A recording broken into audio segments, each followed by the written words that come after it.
I mean, but making your kid that, go to school as the stinky kid, like ruining, like literally think about it, like I'm not. You cannot overstate how like life ruining having your 7, 8, 9-year-old go to school stinky and dirty can be. Like that will set you down the path to ruin. You will be a loser for the rest of your life when you start out like that. Like it's you're creating a whole mindset within the kid and within his peer group. Like everybody's like, oh yeah, that's the other.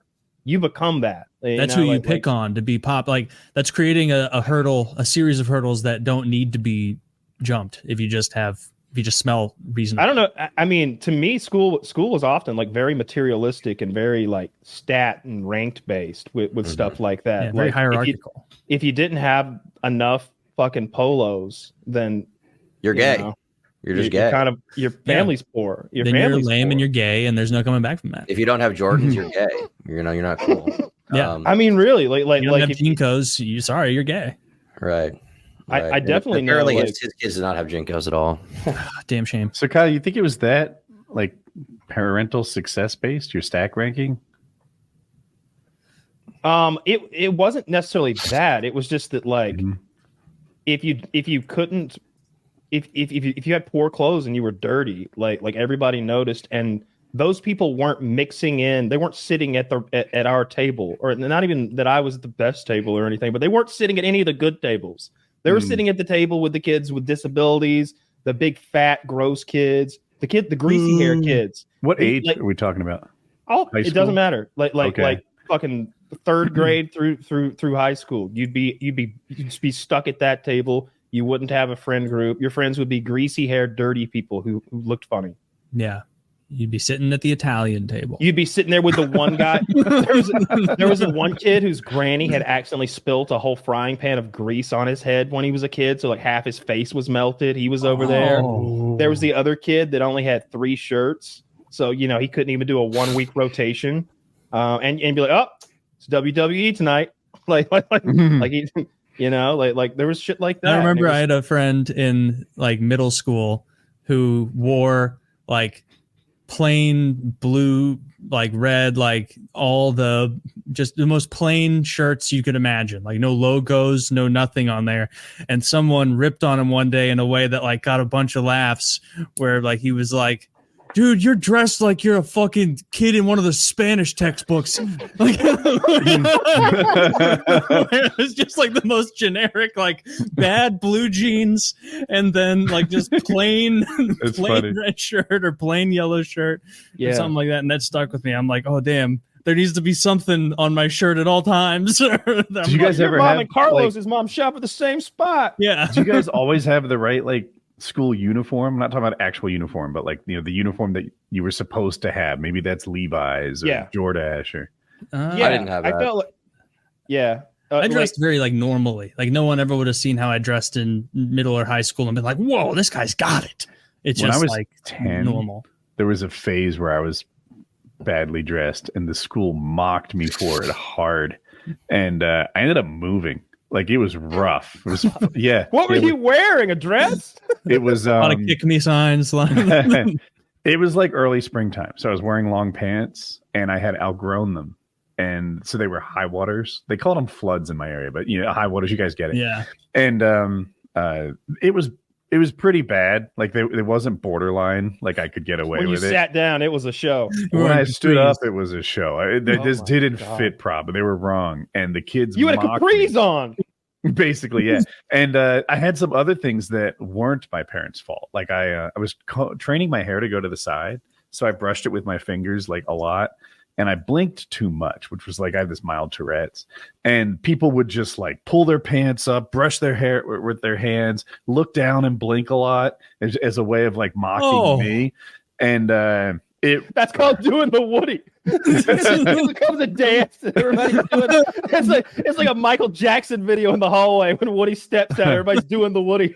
So I talked to my mother about it like years later, and basically what it was, we were not poor. My father was professionally successful. Yeah, but my parents were poor growing up. Like my mother's father died, and my father's father ran away, and they didn't have like real breadwinners in the household, so they were Frugal. I don't know, cheap. I'm looking for a better. Frugal is a better word. Mhm. So because it was springtime and I was about to switch to shorts and summer clothes, they didn't want to buy pants for me in like April when I would have been needed new pants in the fall again because you're growing all the time. Yeah. And I see the logic in it, but it turned out to be emotionally damaging for me. So my mom, That makes My sense. mom Yeah, was- spring for the pants. Help my this mom kid. was in the school system, so she saw it. She saw like what would happen if you were wearing the wrong fucking jeans or whatever. And you know, like it was easy to be like, hey, we need to go shopping. She's like, yeah, we do. Yeah, we do. We don't want to get you beat up for anything. We don't give them another reason. let's get some Tommy Hilfigers on you. So Yeah. Do you guys remember in like grade school how occasionally a kid would just throw up? Like, that was awesome. Like it would just be like you're sitting there in second grade and like learning to read better. I was that and then kid one suddenly, time. like some kid just like there was no lead up, no warning. Just Sarah vomited on her desk. Sarah, go to the office. I remember being about a it. big, like, Put you in field some trip dirty thing. sweatpants. go tell On the the next bus, there con always to be make with one a kid who litter. throws up. Sorry. Wait, I a was kid just- threw up on a field trip of yours?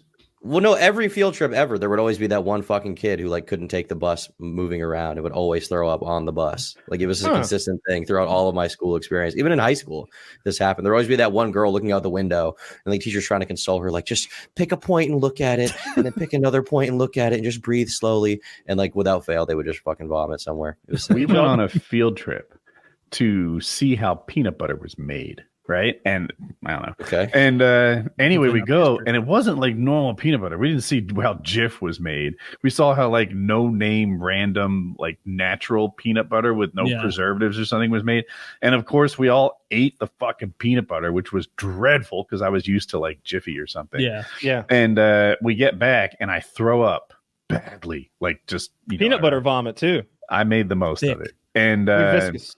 yeah. So shortly before I flew through up, like 5 minutes, we had these tables in the cafeteria that folded into the wall. I don't know if you guys Yeah. saw it. Everybody Okay. did.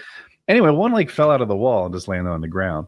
And all the teachers circulated the notion that it scared me so bad that's what made me throw up. An adult me is like, I think you're dodging responsibility for this peanut butter field trip thing you took me on and blaming the fucking janitor for not locking the table correctly. But the table didn't bug me at all.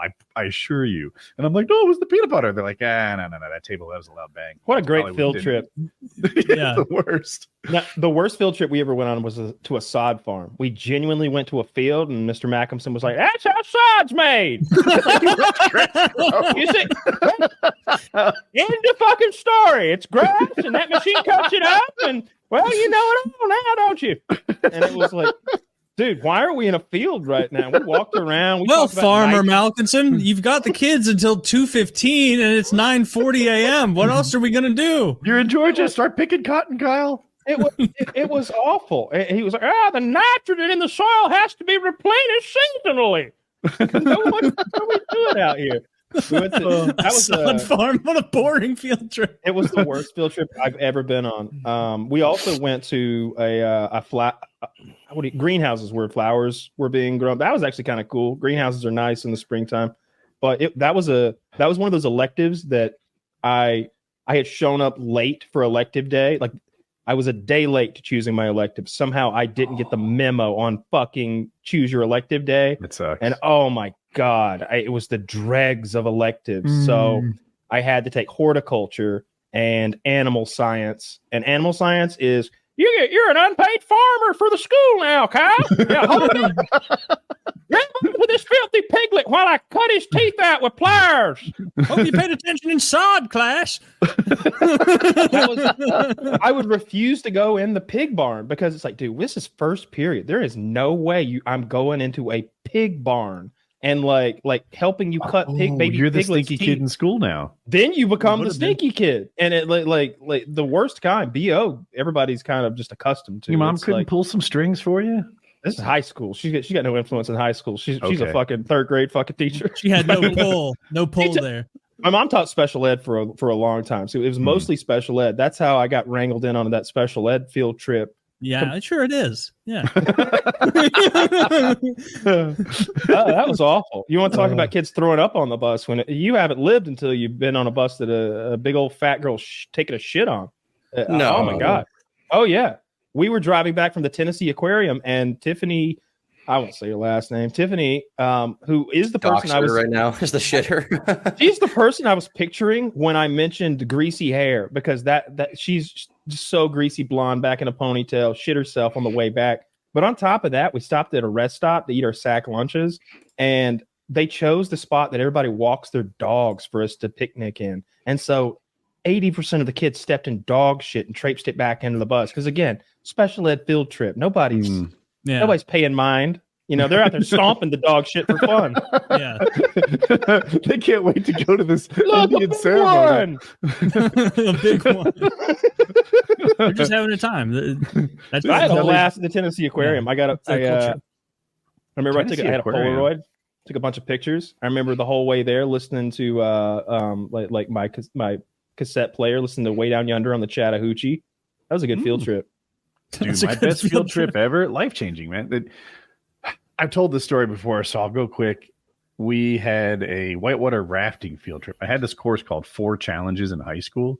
So and I guess one of them was physical or something. So we went on this whitewater rafting field trip. And we're going down the river. We hit something rough, and this girl falls out of the boat. And there's a term for it, but she's on like the downside where the water pours over the rock, and she's just getting dunked and dunked and dunked, and she like can't breathe. And in one of her cycles, and my boat's like stuck, it's not even going, it's not floating down river. And one of the cycles, she makes like eye contact with me. Oh no. Yeah. And she's like dying. Like she hasn't breathed for a good 30 seconds now, 40 seconds. And I'm like, maybe the fastest guy on my high school swim team at this point. And like it clicks in my head, like, this is you, babe. Like this is you need to do this. You're the guy for this. And I jump off the boat and I pull her out of the whatever that turbulence thing is called. And she's like, under bubble. There's undercurrent. I don't know. But anyway, I pull her out and she's like super grateful about it. And she literally said, you got to stop clicking that mouse. You got to mute yourself. You got to keep clicking to me? it. No, of course not. I'm like, I don't realize I'm doing it. No, the only one clicking a mouse. I don't know. I didn't took blame. But I'm talking to our guest. Can you hear me, buddy? Oh, I can't. Oh, I'm sorry. I'm so sorry. My YouTube editor was texting me about a thumbnail because I lied about being Pokemon's editor. Sorry. Yeah, what did you say? I'm saying mute yourself if you can. You're clicking really loud. Oh, my bad. Yeah. For what it's worth, I couldn't hear it. I don't know what other people hear. I can't. But maybe I'm old. Anyway, to roll it along, she was super grateful. It was cool. We didn't like bang or anything, but it increased my self-worth. That's a good story. That's a good field trip. You've saved all sorts of her. lives. Pretty scary. Taylor, have you ever saved anyone's life? Never. Not even tangentially. Right? Not even close. It's so crazy. He saved so many. Yeah. Yeah. Like what I've done. I'm old, right? So I've done some cool things along the way, but the lives saved are like way there at the top of the pyramid, like things I'm proud of. You guys had such cool field trips. I didn't have fucking anything good. Like I didn't have any good field trips in high school. Not I do remember at things summer pretty camp. Cool. At summer camp, there was an epidemic of someone shitting in the urinals, and it was like a big thing. And so at one point it was such a problem that they had like in like the mess hall, they had an announcement to everyone. They were like, they didn't know who it was, obviously. It was the Indian kid, obviously. It was actually a white kid with curly hair. I think it was Jewish. But they had an announcement. They were like, everyone, we know who is shitting in the urinals, but it'll be much easier if you fess up now. And instantly, as soon as he finishes his speech, you just see this fucking kid walk right up to him at the front of the room. It's like, okay, well, he didn't really care to hide it very much, did he? What an imbecile. Wow. Well, I think could have gotten away with it. It was like a They're supposed to be sneaky. That you are. Right. Well, it was like a week of doing it though. Like every day you'd go in there, there'd be a shit there. He's regular. Every single day they'd clean it, new shit, clean it, new shit. It was just such a problem. I think I probably pissed on it once because that was the only one available. But yeah, it was pretty. Yeah. Locked. Who among us hasn't had to pee on a poop in a urinal at Never a done summer that. camp? Never. So poop bandits is apparently a thing that happened in every school. And whenever I'm on Reddit and like someone tells a story about like the guy was smearing shit on the wall, the comments are full of people. Yep, they took the doors. They closed our bathrooms down. Like we didn't have a bathroom. because Shout of out to shit Mike, our poop bandit in high school. Yeah. Shitty Mike. No idea what that guy's up to now. Bigger and I better think we got things. some I hope. ideas. Yeah. We got some ideas. He's at an Indian festival. That guy You was all about it. Is that what being a poop bandit's really about? Is it a scat fetish? I think it's more of a Domination. I think more of a Joker mindset. What if they're not using their poop? What if whenever they go in there and there's poop in the toilet, that's how they make they grab someone else's poop and No, smear it? this guy That's was how I did it, to shitting defeat into the DNA tests. Yeah, this guy was shitting into paper framed towel. people. I mean, if that's the case, I feel like there's a lot of preventative measures. You can Principal, do to just according to this, flush. Yeah, you you don't could have just one flush. poop bandit. You have 37. Oh my god. That's like a South Park episode. They misinterpret the poop bandit DNA test. And Dude, the way Mike got away with being the poop bandit at our high school, it was so fucking obvious it was him.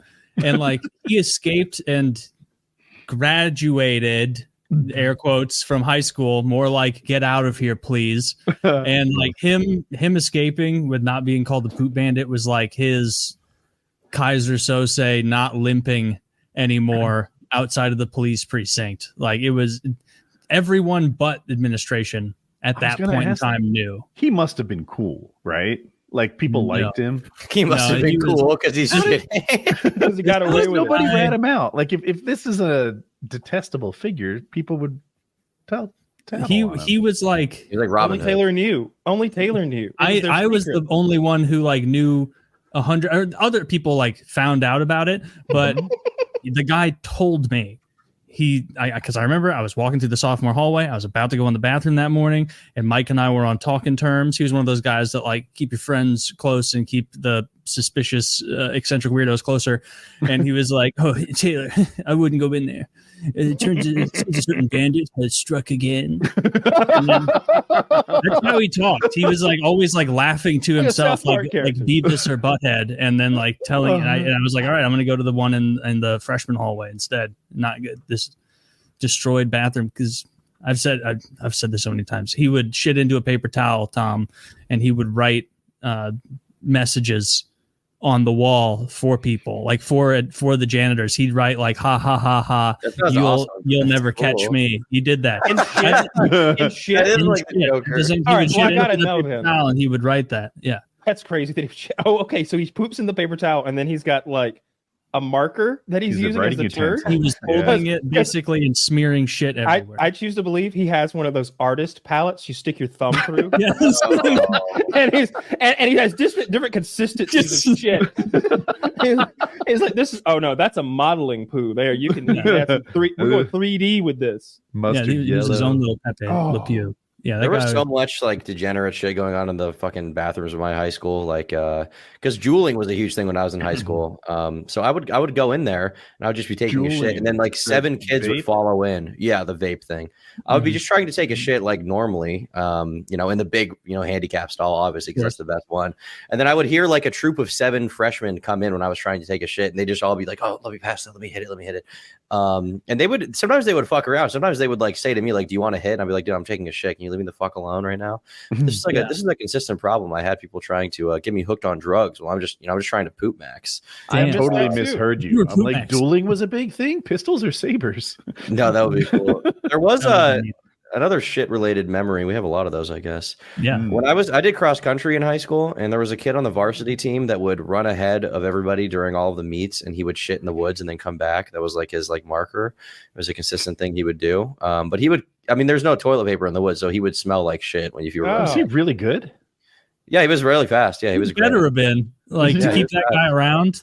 Dude, he was on varsity, so he was good. Yeah, but there's other people on varsity. You can't run in front of every I don't know. He was the goat. What can I say? Fuck! I gotta hand the baton to Tony. Shitty hands. Yeah, I gotta run in his wake for 20 yards. Oh, maybe that's good. I was thinking they always hand the baton to each other, and I know that form is very important. The way that you catch the other person in stride. What if you were so caked up that you could put it between your cheeks back there, and so you could use both arms and they could just grab it from back there? I think there'd be a lot of friction going on. Yeah.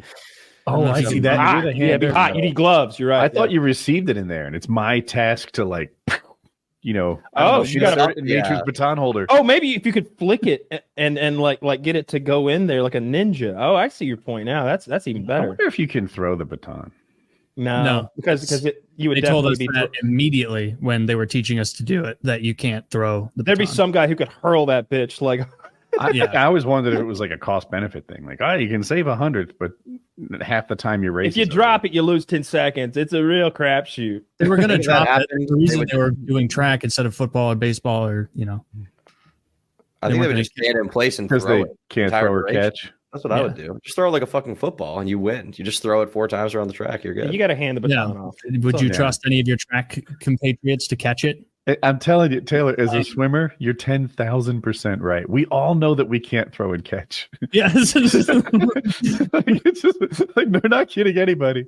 It's so crazy that you had all those great electives. Like my school was so we had those redneck electives that I guess like you're like, oh, horticulture's kind of cool. You had a pig barn? Yeah, we also had a cattle barn. We had a barn for all the animals. It's like that wasn't fun though. No one was in. Yeah, I mean, look. You're gonna act a certain way. You're gonna treat a certain way. We were just. No one was like, oh yeah, we've got so many cool barns. like it's great, but you're like, yeah, we had fencing and we had golf. But you had like all those aquatic sports. We had a golf team too, but it was like, how many people were on your golf team?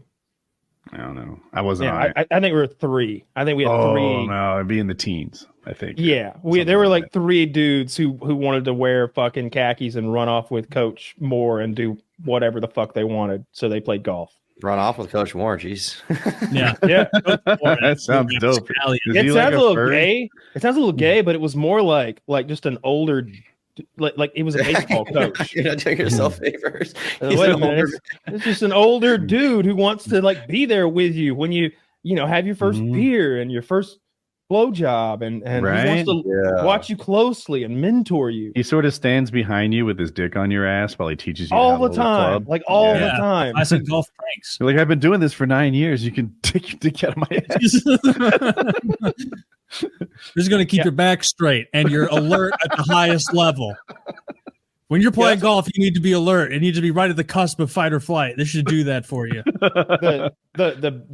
The bare minimum that we have in Georgia for educators, or at least we did back then. I remember there was this program. I don't know if it was nationwide or how exactly it even worked because they were kind of tight-lipped about it. But if you had served in the military, you could just be a teacher.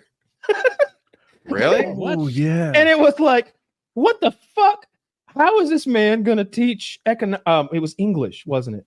Yeah, it was English. How is this man a fucking English teacher? No, it's history. I'm 100% it was history now. How is he teaching history just because he went to Iraq and got shot in the leg? And he was mean. He was like a 28-year-old fucking big, scary man who got red-faced and angry all the time. And like it was scary. Like I failed. I genuinely failed that class. They still do stuff like that. Like you can take industry experience and become a teacher, but I don't hate it. Like, I mean, that makes sense. If you're going to teach computer programming, I know. It's not an exact parallel. It's like that though. Like you don't have to be a certified teacher, but like if you're a computer programmer, he told us. Class. You could teach bookkeeping if you're an accountant, and you want to like get over there. It's not a bad way to get teachers. He went into a rage at this kid named Jimmy one day, and to be fair, Jimmy's thing was winding teachers up. He would do the copy thing. He's like, Jimmy, this is the last time I'm going to tell you. Jimmy, this is the last time I'm going to tell you. Oh yeah, Jimmy, I need you to sit in your desk, and I need you to be quiet while I teach. Jimmy, I need you to sit in your desk and be quiet while I teach. And like, at first that doesn't work, but after like 20, 30 seconds, you could see him just getting redder and redder. And he ran toward Jimmy, and I didn't know what was going to happen. He grabbed Jimmy, desk and all.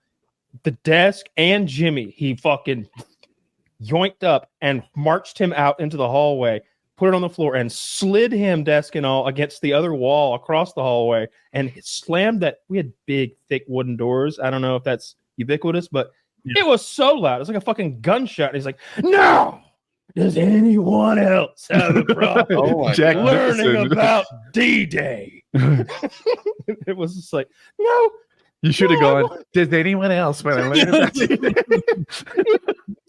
Beat the shit out of me. break my fucking skull open like a Cadbury egg. Yeah, that guy was way too intense to be a teacher, and like you could see it in his face. Like he was routinely surprised by like normal high school shit. He's like, "What? Like he had just gotten out of the army. Like you were in high school 10 years ago. Why are you so shocked?"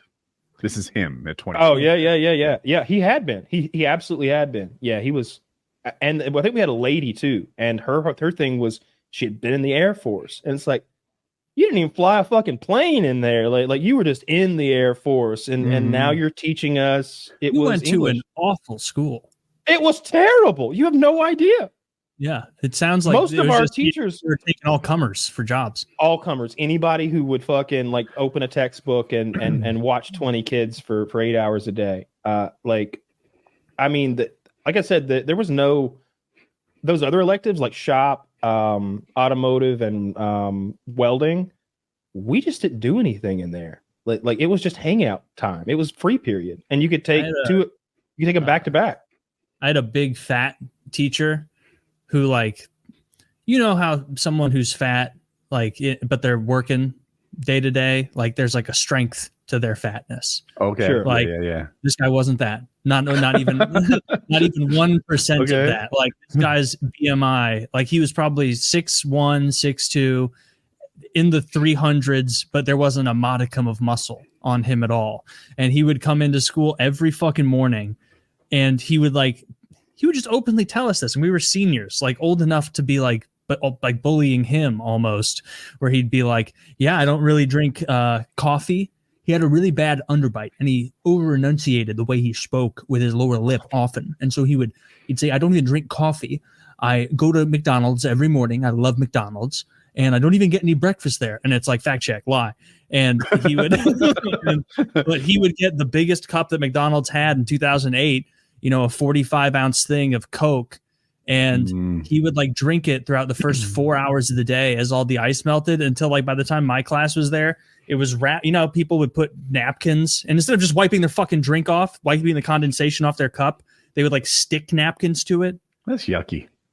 There would be dozens of napkins every day stuck to this guy's cup that he was refilling with more soda, and then eventually water. Like I actually had it 7th hour, so final hour. And so he'd be like, "It hasn't even been soda in here since this morning." And I'm like, "Just buy a fucking water bottle." Like, this is so like you're drinking it through the same soda straw, with the same cup. I can see the stains of the soda on your plastic McDonald's cup. There's 15 wet napkins all around you. There's wet napkins. I hated that guy. I didn't hate him as a guy. He seemed like a nice guy, but I hated that habit of his.